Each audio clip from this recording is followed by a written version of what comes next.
Hey everyone, Bobby Brian Lewis again from Puppy Dog Chat. Today we're going to be looking at how to pick a puppy, looking at pedigrees.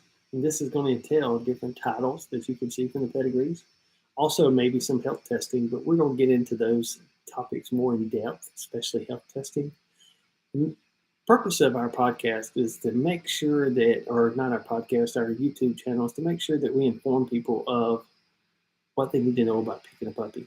So our first video was kind of long. I'm going to try to shorten it up this time, not make it as long, but I think the main thing is that get some of these tools to help you select a puppy breeder, then select a puppy. So we're going to have a series of videos.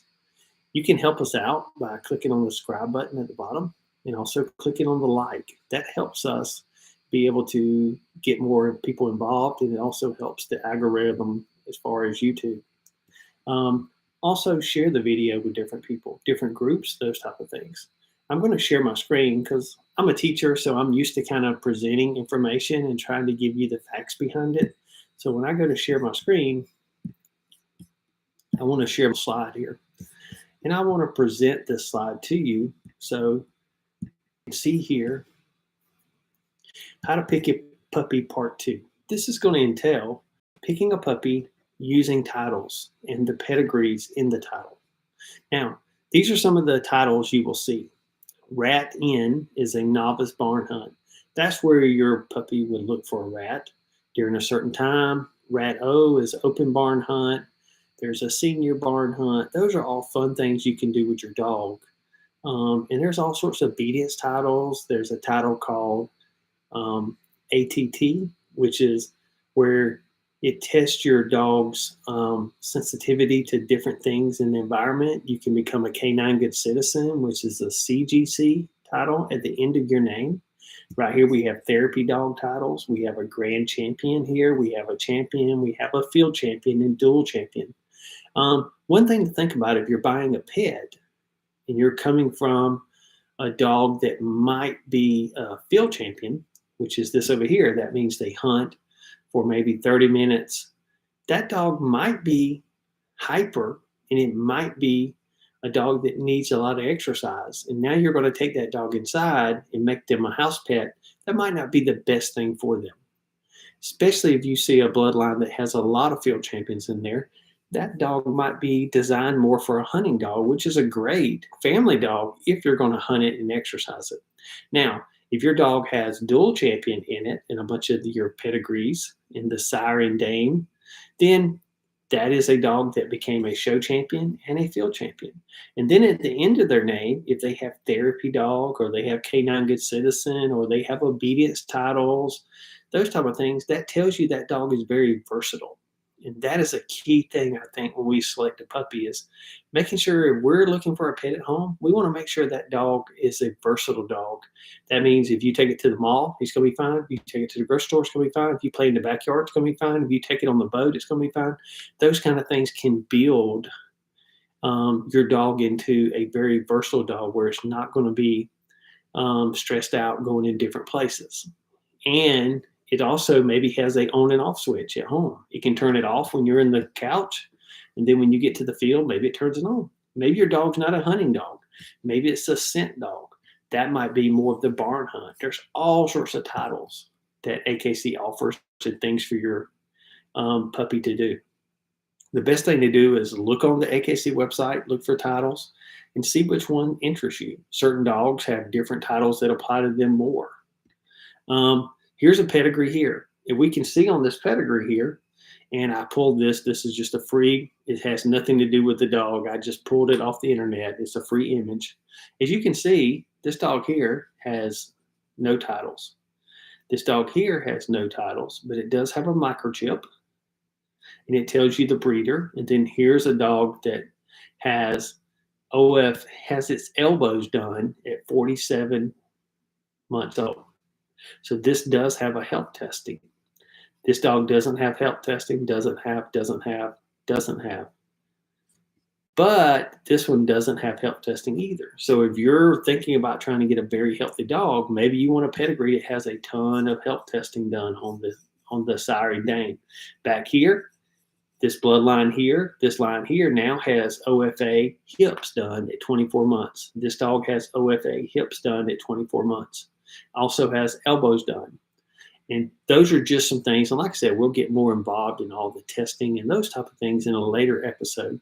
But real quick, we can look at a pedigree that is certified through the American Kennel Club. That means that it has to be certified through there.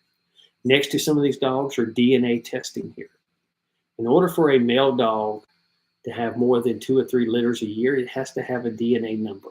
So that is the reason why you'll see a lot of the sires have a DNA number, because AKC mandates that they have one.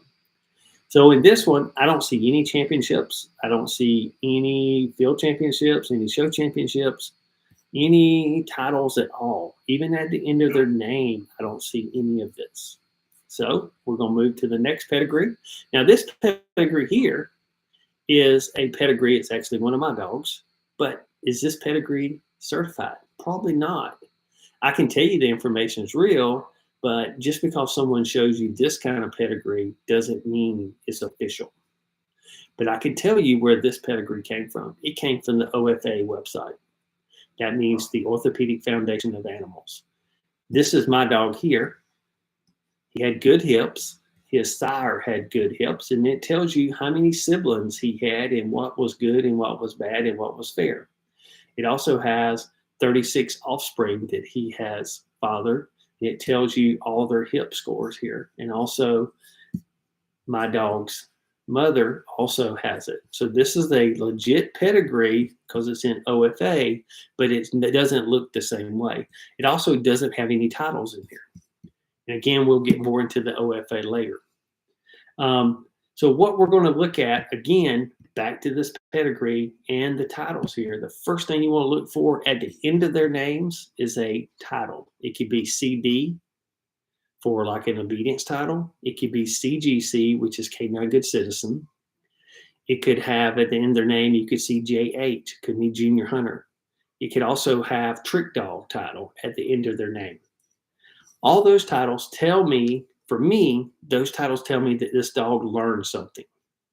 Does it mean this dog is the smartest dog ever? No. This dog right here could be the greatest dog ever right here. It just didn't have any titles to tell you that it was. And that's the big thing about looking at pedigrees and looking at titles, is that it tells you what the dog did or didn't do.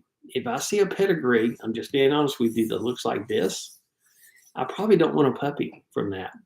So a puppy from a pedigree that has no champions, no obedience titles, no trick dog titles, no confirmation titles, it's going to be really close to the same price as a puppy that does have that. So why not pay $200 or $300, $400, $500 more dollars to get a dog that you know the parents have titles, and that tells you what that dog can and can't do, or it gives you a better shot. The same thing applies for these health testing that we'll get into in a future episode. Health testing does not guarantee you from your dog having a health problem later in life, but it sure enough gives you a good foundation that you might not have any trouble later in life. But if you buy a dog that has one parent out of 10 all the way back here that doesn't have any health testing, you might be setting yourself up for a very expensive vet bill, especially if hips need to be replaced. If you get a hip replacement in a dog, it can be anywhere from $8,000 to $10,000 a hip. So those are some of the benefits of being able to look at a pedigree. I hope you enjoyed what we're talking about today. One big thing we really want to cover here is that nothing wrong with buying a puppy that doesn't have any titles. Like, again, let's reiterate, titles show what the dog did. This dog right here could be the greatest dog ever. It just didn't have any titles to tell me that it was. Nothing wrong with that dog, but titles just tell you what they did. And then it kind of tells you, hey, they did that. I probably can do this. That dog probably was easy to train if it has a title. Also, if it has a show title, that just tells you that it's probably conformationally wise sound. And that will also kind of help with any kind of health testing, because that might tell you that the dog is structurally put together good. And also, if you've ever been to a dog show, there are thousands of dogs at the dog show. Your dog, that dog will have to walk around different people, socialize itself. It can't be scaredish in the ring. is kind of stand there bold in the ring. So that kind of tells you how a dog might act. The parents are not skittish, those type of things. A show dog, that's what it really teaches to me when I see a show dog title. Anyway, hit that subscribe button, share this video. We're going to be making a series of these videos over the next coming weeks. But right now, like and share this video with people. Make sure you subscribe. And we're looking for our future episode is going to be the Orthopedic Foundation of Animals, kind of going more into depth of the testing that's involved in that. And I look forward to seeing you then. Thank you.